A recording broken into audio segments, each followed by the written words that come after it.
Good morning बेटा। आज हिंदी में हम आप लोगों को निबंध बताएंगे। ठीक, निबंध लेखन देख पा रहे हैं ना कि निबंध किस प्रकार लिखा जाता है। तो निबंध लेखन के लिए कुछ बातें हैं, उसे ध्यान से समझ लीजिए। ठीक, ऐसे निबंध जो लेखन होता है आप देख रहे हैं यहाँ ना, जो निबंध लेखन किया जाता है ये साहित्य की एक महत्वपूर्ण विधा है। निबंध जो है ये साहित्य की एक महत्वपूर्ण विधा है, क्योंकि ये एक कला है। निबंध लेखन एक कला है और इसी के ही द्वारा जो है संपूर्ण जानकारी खुलकर दी जा सकती है। कहा जाता है कि यह इसमें जो है आप अपना विचार प्रकट कर सकते हैं। ठीक, इसलिए एक महत्वपूर्ण साधन है। विचार प्रकट कर सकते हैं कि नहीं कर सकते हैं? कर सकते हैं ना। तो इसलिए एक महत्वपूर्ण जो है साधन है। और निबंध को कैसे गठित किया जाए यह जानना भी महत्वपूर्ण है। ठीक, तो निबंध के लिए कुछ बातें हैं, उसे जान लीजिए आप लोग।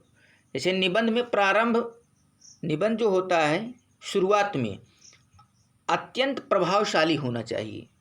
ठीक, ये ध्यान में रखना है। और ये इसलिए होना चाहिए कि जिससे आपके संपूर्ण विचारों का परिचय एक दो वाक्यों में ही मिल जाए।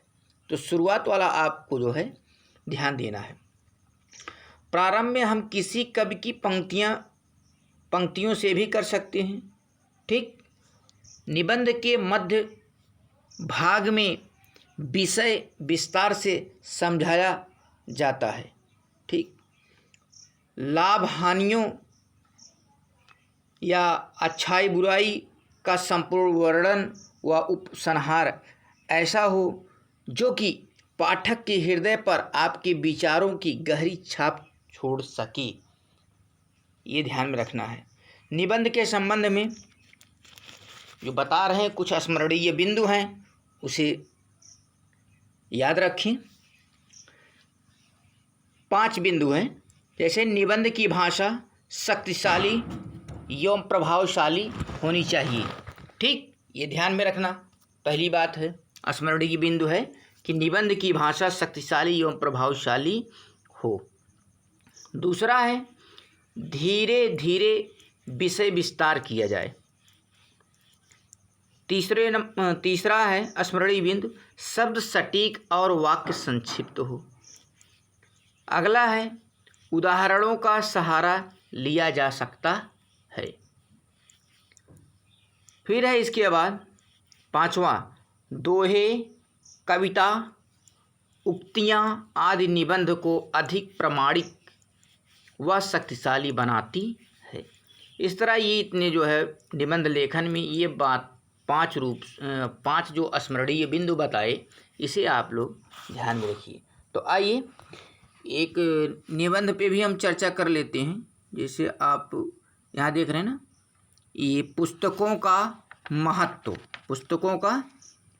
पुस्तक के महत्व पे जो है देख लें। पुस्तकों का महत्व में जैसे इस पे निबंध आपको लिखना है, पुस्तकों का महत्व। फिर कैसे लिखेंगे आप? सोचिए, जितने भी आपको जानकारी है पुस्तक के विषय में, ठीक, और उसकी इम्पोर्टेंस क्या है, महत्व क्या है, वही चीज़ करना है। तो पुस्तकों के महत्व में आप जानिए। जैसे ये वाला हम बता दे रहे हैं, बताइए पुस्तक के महत्व के विषय में। जैसे पुस्तकें क्या करती हैं? ज्ञान का भंडार है कि नहीं है?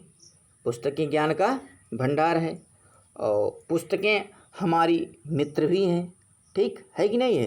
पुस्तकें ज्ञान का भंडार हैं और पुस्तकें हमारी मित्र हैं। वे अपना अमृत कोश सदा हम पर बरसाती रहती हैं। ठीक, पुस्तकें मानव जीवन में बहुत ही महत्वपूर्ण स्थान रखती हैं। पुस्तकें ही ज्ञान कोश को एक पीढ़ी से दूसरी पीढ़ी तक तथा एक देश से दूसरे देश तक पहुंचाती है। जब तक ज्ञान को लिपिबद्ध नहीं किया गया था, तब तक जानकारियों को विश्व में प्रसारित करना असंभव था। यदि हजारों वर्ष पूरे, ठीक, यहाँ देखिए, यदि हजारों वर्ष पूरे के ज्ञान को पुस्तकों में सुरक्षित ना किया जाता तो शायद इसका लाभ मिल पाना असंभव था। अच्छी पुस्तकें हमारा मार्गदर्शन करती है, सामना करने की शक्ति रखती है।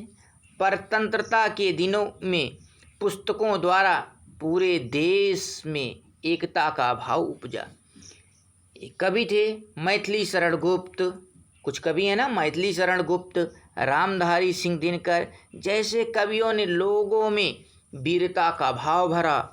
पुस्तकें प्रेरणा का भंडार होती हैं कि नहीं। रामचरितमानस एक अच्छे समाज की रचना करने में सक्षम रही है। गीता कर्म करना सिखाती है। अतः पुस्तकें हमारे चरित्र का भी निर्माण करती हैं। पुस्तकों से अच्छा साथी और कोई नहीं। पुस्तकों से अच्छा साथी और कोई नहीं। पुस्तकें हमसे बदले में कुछ नहीं लेती। पुस्तकें हमारे अकेलेपन की साथी बन सकती है। यात्रा में हमारा समय पुस्तकों में लीन होने पर पता ही नहीं चलता और तीव्र गति से कट जाता है। भक्ति, नीति, रीति, चिकित्सा, समाज, राजनीति, इतिहास, भूगोल, विज्ञान और न जाने क्या क्या ज्ञान पुस्तकों में भरा है, लेकिन वही इस ज्ञान को पा सकता है जो इनमें डूब सके। आज लोग इंटरनेट द्वारा मोबाइल पर भी पुस्तकें प्राप्त कर लेते हैं और हवाई यात्रा के दौरान भी पढ़ते चलते हैं। आवश्यकता है पुस्तकों में रुचि लेने की। आजकल की भागदौड़ में हम पुस्तकों से दूर होते जा रहे हैं। आवश्यकता है बचपन से ही पढ़ने की आदत डालने की। घर में माता पिता, दादा दादी, नाना नानी अवसर मिलने पर अपने बच्चों को कुछ पुस्तकें पढ़ने को दें। घर में उनको अपनी अलमारी दें जिससे वह निजी पुस्तकालय बनाएं। बच्चों में पुस्तकों के प्रति लगाव पैदा करें, तभी बच्चों को पुस्तक पढ़ने की आदत पड़ेगी। तो ये रहा बच्चों पुस्तकों का महत्व, ठीक। और निबंध के विषय में जाने आप सब। पुस्तकों का महत्व इस तरह जो है लिखा जाता है। तो आज के लिए होमवर्क यही है, इसे लर्न कर लीजिए और अपने जो हिंदी कापी है ग्रामर की उसमें नोट कर लीजिएगा, व्हाट्सएप पे सेंड कर दीजिएगा। Thank you.